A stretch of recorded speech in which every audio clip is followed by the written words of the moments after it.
بسم اللہ الرحمن الرحیم۔ محترم ناظرین السلام علیکم۔ آج میں اللہ سبحانہ تعالیٰ کا نام الرافع لے کر آپ کی خدمت میں حاضر ہوئی ہوں۔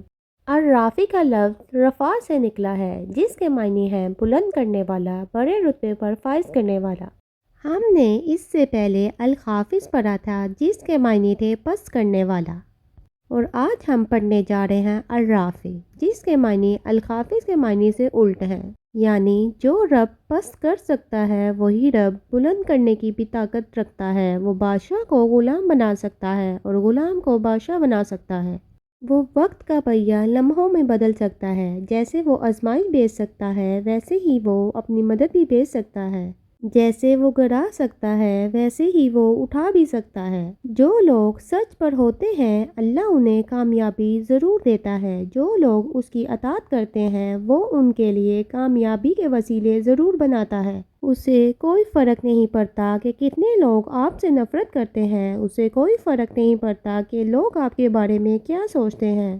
وہ جانتا ہے دلوں میں کیا ہے، اور وہ دلوں کو دیکھ کر ہی نوازتا ہے۔ جب انسان سچ لے کر گھر سے نکلتا ہے تو راستے میں اس کا سامنا بہت سارے باطل لوگوں سے ہوتا ہے۔ جب ہم مخلص ہوتے ہیں تو ہمیں سب سے زیادہ ٹھوکریں سہنی پڑتی ہیں، کیونکہ وہ ہماری آزمائش ہوتی ہے۔ پھر ہمارے اپنے بھی ہمارے سب سے بڑے دشمن بن جاتے ہیں۔ آپ کو یاد ہے وہ قصہ جب رسول اللہ صلی اللہ علیہ وسلم نے اسلام کی دعوت دینا شروع کی تھی اور لوگوں کو ایک اللہ کی عبادت کی طرف بلایا، تو وہی لوگ جو رسول اللہ صلی اللہ علیہ وسلم کو صادق اور امین کے لقب سے پکارتے تھے، انہی لوگوں نے رسول اللہ صلی اللہ علیہ وسلم کے خلاف سازشیں کرنا شروع کر دی۔ کسی نے رسول اللہ صلی اللہ علیہ وسلم کو جادوگر کہنا شروع کر دیا، کسی نے آپ صلی اللہ علیہ وسلم کو شاعر کہنا شروع کر دیا۔ حالانکہ رسول اللہ صلی اللہ علیہ وسلم کو بہت مان تھا مکہ کے لوگوں پہ کہ وہ لوگ رسول اللہ صلی اللہ علیہ وسلم کی بات مان لیں گے، کیونکہ وہ رسول اللہ صلی اللہ علیہ وسلم کو ماننے والے لوگ تھے۔ لیکن نبوت کے بعد سب کچھ بدل گیا۔ وہ لوگ جو رسول اللہ صلی اللہ علیہ وسلم کو صادق و امین کے لقب سے پکارتے تھے، وہی لوگ رسول اللہ صلی اللہ علیہ وسلم کے خلاف قتل کا منصوبہ بنانے لگے، یہاں تک کہ انہوں نے رسول اللہ صلی اللہ علیہ وسلم کے خلاف قتل کا فتویٰ جاری کر دیا۔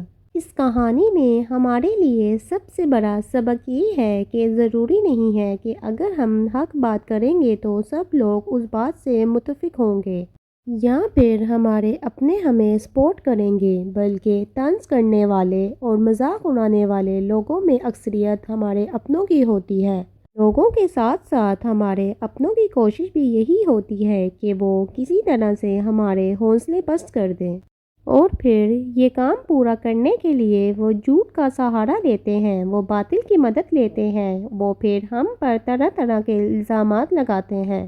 کوئی ہمارے یقین پر سوال اٹھاتا ہے، کوئی ہمارے عقیدے پر فتویٰ لگاتا ہے، کوئی ہمارے کردار کو برا کہتا ہے، کوئی دوسرے لوگوں سے ہماری غیبت کرتا ہے تاکہ وہ لوگ بھی ہماری مخالفت کرنے لگے۔ لیکن کوئی بات نہیں، آپ نے پریشان نہیں ہونا۔ آپ نے دیکھا نہیں کہ رسول اللہ صلی اللہ علیہ وسلم کے خلاف اتنی سازشیں کرنے کے باوجود بھی اللہ نے رسول اللہ صلی اللہ علیہ وسلم کا ذکر اور مرتبہ بلند کر دیا، اتنا بلند کہ آج ہمارا کلمہ بھی ان کے بغیر مکمل نہیں ہوتا۔ اور ان لوگوں کو دیکھے جنہوں نے رسول اللہ صلی اللہ علیہ وسلم کی راہ میں اتنے کانٹے بچائے، ان کا آج کہیں پر ذکر ہے ہی نہیں۔ برے لوگوں کو دنیا صرف برائی کی مثال دینے وقت یاد کرتی ہے اور برے لفظوں سے ہی یاد کرتی ہے، جبکہ اچھے لوگوں کو دنیا ہمیشہ یاد رکھتی ہے۔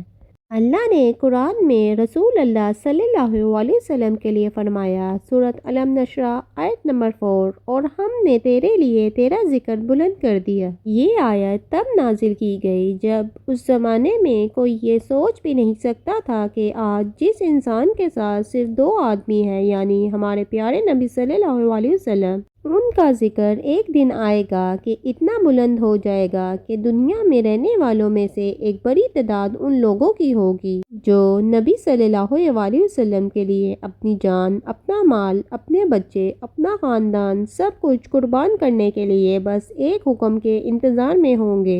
شہر مکہ کے لوگوں نے ہمارے نبی پاک صلی اللہ علیہ وسلم پر نبوت کے شروع میں کتنے ظلم ڈھائے۔ دیکھو آج ان کفار کا کہیں ذکر نہیں، آج اگر ذکر ہے تو صرف ہمارے نبی پاک صلی اللہ علیہ وسلم کا ذکر ہے۔ ان کفار نے حق کو جھٹلایا، لیکن اللہ نے حق کو اتنا بلند کر دیا کہ حق شہر مکہ سے نکل کر پوری دنیا پر چھا گیا۔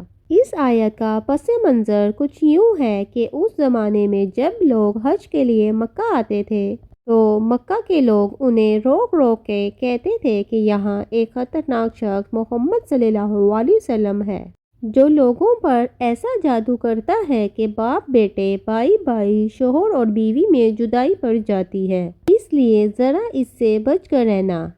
یوں وہ رسول اللہ صلی اللہ علیہ وسلم کو بدنام کر رہے تھے، لیکن اس کا نتیجہ کیا نکلا؟ وہ مکہ میں بیٹھ کر منصوبے بنا رہے تھے اور ہمارا رب عرش پر موجود منصوبہ بنا رہا تھا، اور بے شک ہمارا رب بہترین منصوبہ ساز ہے۔ اس رب نے رسول اللہ صلی اللہ علیہ وسلم کا نام ایسا بلند کیا کہ مکہ کے کونے کونے میں رسول اللہ صلی اللہ علیہ وسلم کا نام پہنچ گیا۔ اب دیکھیں یہ کہ کتنی حیرت انگیز بات ہے یہ کہ اللہ نے رسول اللہ صلی اللہ علیہ وسلم کی مدد ان کے دشمنوں کے ذریعے سے ہی کی۔ اللہ نے رسول اللہ صلی اللہ علیہ وسلم کا نام تمام مکہ میں ان کے دشمنوں کے ذریعے پھیلایا، کیونکہ اگر رسول اللہ صلی اللہ علیہ وسلم اکیلے اس کام کے لیے نکلتے تو انہیں بہت وقت لگتا، لیکن جب کفار مکہ نے یہ کام کر دیا تو یہ آسانی ہو گئی کہ لوگوں میں یہ تجسس پیدا ہونا شروع ہو گیا کہ آخر یہ محمد صلی اللہ علیہ وسلم کون ہے، کیا کہتا ہے، کیسا آدمی ہے، اگر وہ جادوگر ہے تو کیسا جادوگر ہے، ایسا کیا اثر ہے اس کے جادو میں۔ لوگوں میں دن بدن رسول اللہ صلی اللہ علیہ وسلم کو جاننے کی جستجو بڑھنے لگی، لوگوں کے دلوں میں قرآن کو لے کر تجسس پیدا ہونے لگا، اور پھر یوں ہوا کہ ان لوگوں کی جستجو انہیں رسول اللہ صلی اللہ علیہ وسلم کی طرف کھینچ لائی۔ وہ لوگ رسول اللہ صلی اللہ علیہ وسلم کو جاننے کے لیے رسول اللہ صلی اللہ علیہ وسلم کے پاس آنے لگے، اور جب انہوں نے رسول اللہ صلی اللہ علیہ وسلم سے قرآن سنا اور رسول اللہ صلی اللہ علیہ وسلم کی سیرت اور ان کا اخلاق دیکھا تو وہ لوگ حیران رہ گئے۔ پھر جب انہوں نے یہ دیکھا کہ کفار مکہ جس قرآن کو جادو کہہ رہے ہیں اس قرآن پر ایمان لانے والوں کی زندگیاں اتنی بہتر اور مختلف ہو گئی ہیں،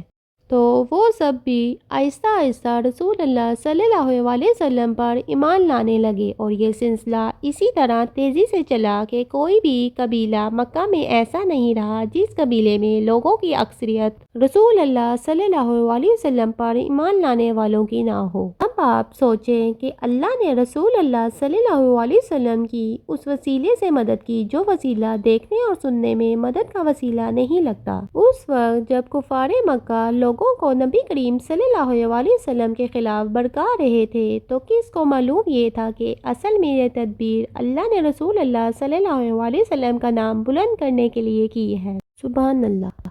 اللہ کے اس نام سے جو بات سیکھنی ہے وہ یہ ہے کہ جب بلندیاں اللہ دینے والا ہے تو ہمیں ان لوگوں سے حسد نہیں کرنا چاہیے جنہیں اللہ اپنی راہ میں بلندیاں عطا کرتا ہے۔ ہم بہت جلد دوسروں سے بدگمان ہو جاتے ہیں، ہم بہت جلد دوسروں سے حسد کرنے لگتے ہیں۔ ہم نہیں جانتے کہ وہ انسان جس کے پاس آج سب کچھ موجود ہے وہ کتنی آزمائشوں اور تکلیفوں سے گزر کر یہاں تک پہنچا ہے۔ ہم نہیں جانتے کہ وہ انسان جس کے پاس آج بڑا رتبہ ہے اسے یہ رتبہ کتنی پستی کے بعد ملا ہے۔ یہ سب اللہ کی تقسیم ہے۔ کسی کو بلند کرنا یا کسی کو گرانا نہ آپ کے ہاتھ میں ہے اور نہ ہی میرے ہاتھ میں ہے، یہ سب تو بس اللہ کے اختیار میں ہے اور اسی کی مرضی ہے، وہ جسے چاہے زیادہ دے اور جسے چاہے کم دے، کیونکہ یہ دنیا ہے اور یہ امتحان کی جگہ ہے، یہ جنت نہیں ہے جہاں سب کو بڑھ چڑھ کر ملے گا۔ یہاں تکلیفیں بھی آئیں گی، درد بھی ملیں گے، امتحان بھی ہوں گے، جیت بھی ملے گی، ہار بھی ملے گی، کچھ من پسند لوگ حاصل ہو جائیں گے، کچھ من پسند لوگ کھو جائیں گے، کیونکہ اس دنیا کا مقصد ہی یہ ہے آزمائے جانا۔ سو یہ سوچ کر خوش ہو جایا کریں کہ اگر اس دنیا میں ہمیں صلہ نہ ملا تو آخرت میں مل جائے گا۔ بس آپ کو اپنے رب پر بھروسہ کرنا ہے، اللہ آپ کے لیے وہاں سے ذریعے بنائے گا جہاں سے آپ نے سوچا بھی نہیں ہوگا۔ بس صحیح راستہ کبھی نہیں چھوڑنا۔ صحیح راستہ لمبا اور مشکل ضرور ہوتا ہے، لیکن صحیح راستے سے ہو کر انسان کو آخر کار منزل ضرور ملتی ہے۔ ساری فکریں چھوڑ کر بس ایک اللہ کے ہو جائیں، پھر دیکھیں دنیا بھی آپ کی، ساری بلندیاں بھی آپ کی۔ جب انسان اللہ کی فرما برداری کرنے لگتا ہے تو وہ خود بخود کامیابیوں کی طرف بڑھنے لگتا ہے۔